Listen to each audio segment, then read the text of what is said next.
Good morning again. This is Alan Bird with Hair Elements Products.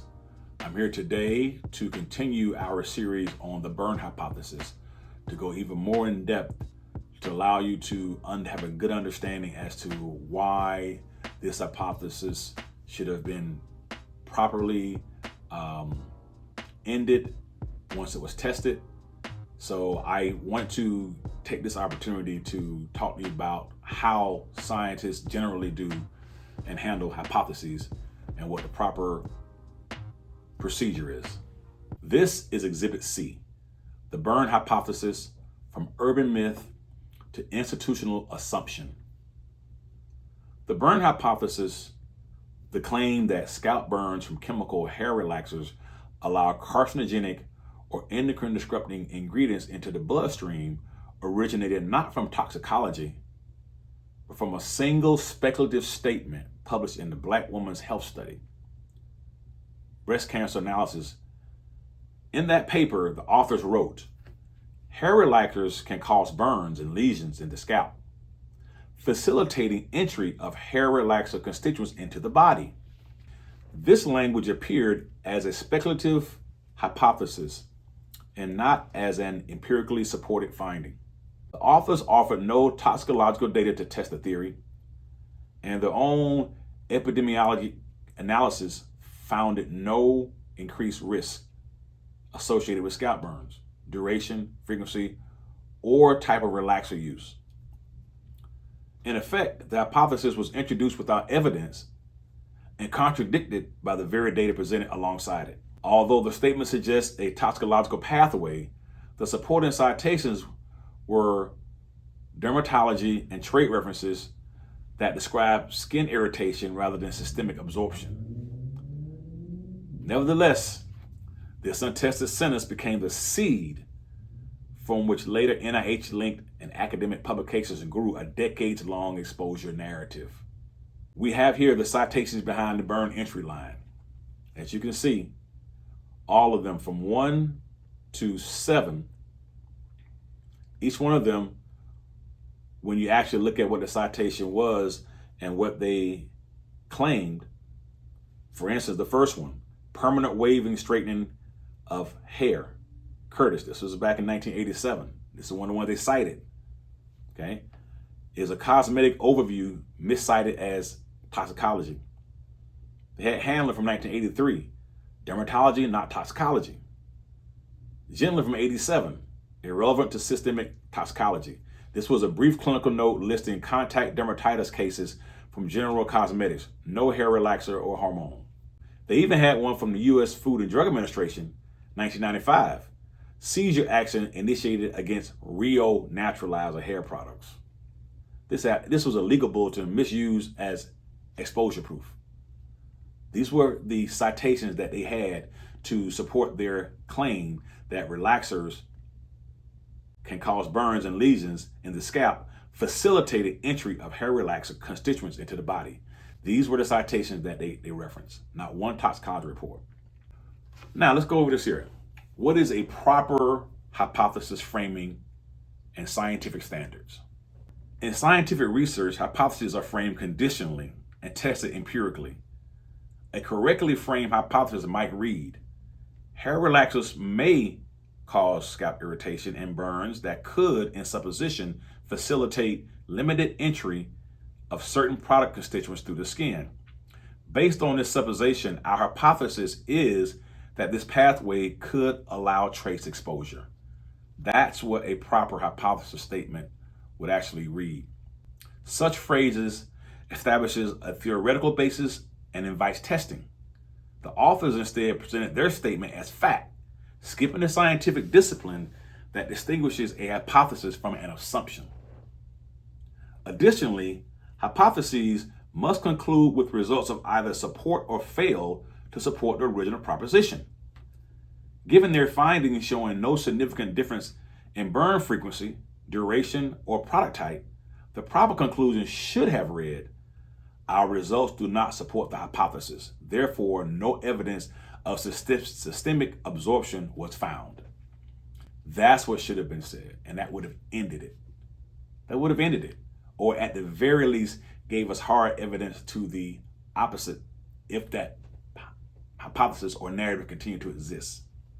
And they said that in so many languages, but it wasn't the way it should go. And this is why.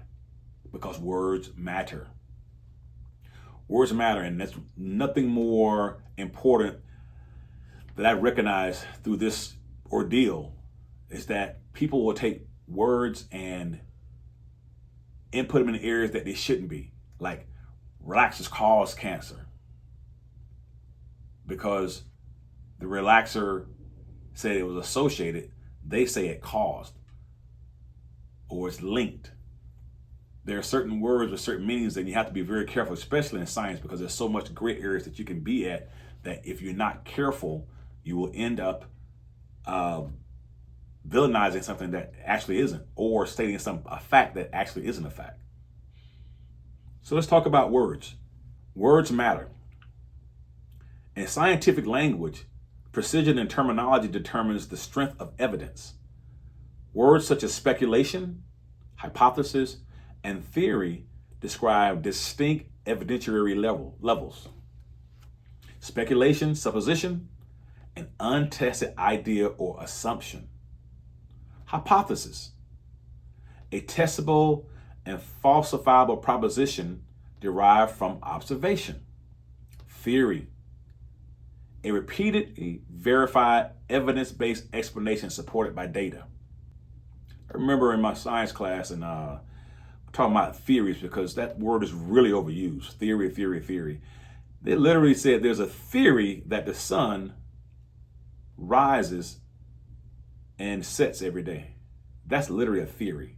I was like, that's a fact, but it's a theory. It's been repeatedly verified in evidence-based explanation to support the data. The Byrne entry claim never advanced beyond speculation. It lacked experimental design, testing, replication, or toxicological confirmation. Thus, there is no recognized theory of endocrine absorption through the scalp. The phrasing blurred these distinctions, transforming an untested supposition into language that appeared empirically proven. Contradiction with the study. In the same publication, the author reported no increase in breast cancer risk associated with relaxer use by duration, frequency, number of burns, or product type. The hypothesis and its nullification coexisted as a contradiction that later researchers ignored. Instead of retracting or clarifying the unsupported claim, the sentence was repeated in subsequent literature as if empirically verified. Academic revival. In 2007, the hypothesis resurfaced through Tamara James Todd and collaborators, reframed as an environmental exposure question.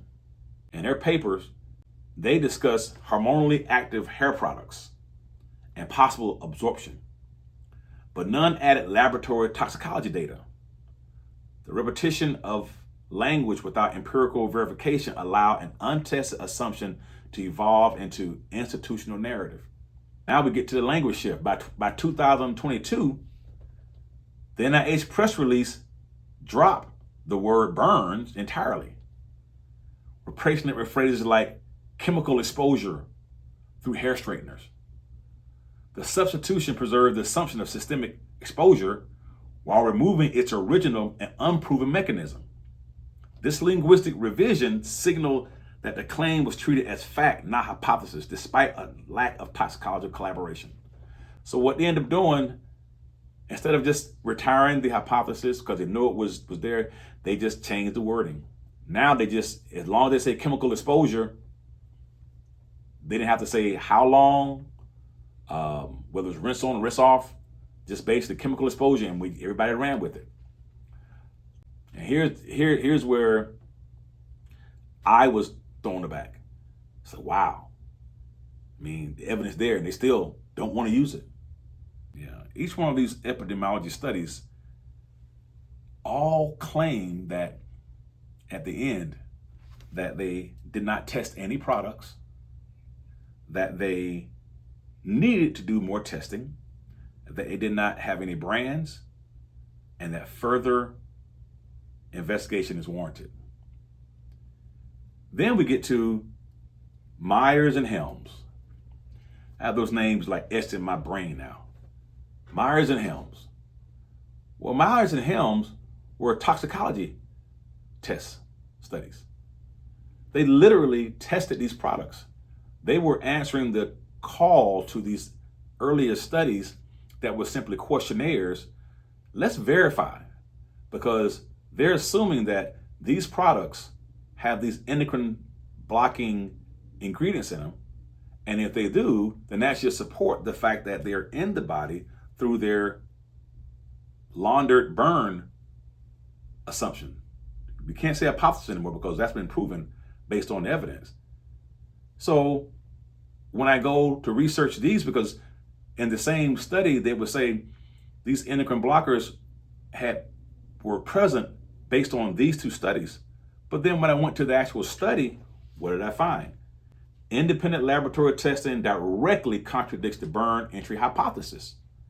Myers in 2015 and again Helms in 2018 found no detectable endocrine activity in chemical and commercial relaxers. None. Dermatologic literature documents irritation thresholds, but not systemic absorption. Hydroxide relaxers act on the hair shaft, not the bloodstream. So these two studies were actually miscited. They actually had the opposite. And you'll see where Myers literally had ND and Helms had only a trace amount, and they tested 3 kits. And of the 3 kits, all the shampoo and conditioners had those ingredients in it. But the 3 relaxer activators and creams did not, other than one that had a trace amount. It wasn't even measurable. And that was one of the 3. Yet they still publish it as this is proof that it has it in there. In contrast to controlled dermal absorption studies, which isolate the route of entry through strict dietary and environmental control, the endocrine exposure literature on cosmetic products lacks such safeguards. Participants live under normal conditions, consume unrestricted diets, and encounter multiple daily sources of phthalates, parabens, and phenols through food and packaging. Consequently, detected metabolites in blood or urine cannot be causally attributed to hair products, and no relaxer-specific mechanism of dermal endocrine absorption has ever been empirically demonstrated. Consequences for information quality. The burn entry hypothesis illustrates how speculative language, once published, can evolve into institutional dogma. From a single untested sentence in an NIH's press phrasing, each repetition perpetuated the claim without evidence. Under Section 515 of the Information Quality Act, such propagation of unsupported mechanisms constitutes a breakdown of scientific correction and a breach of data quality integrity. That concludes our burn hypothesis series. I really want to go as deep as possible. The good thing is that it's on record now, so you can go back and look at it. All the references will be there as well. And again, it's so important for us to have the science because lives are at stake. And it's important that we find the truth, find the real culprit so we can fix it. Thank you. I look forward to your comments. I look forward to your questions. We'll talk more about how this narrative got so far out of hand.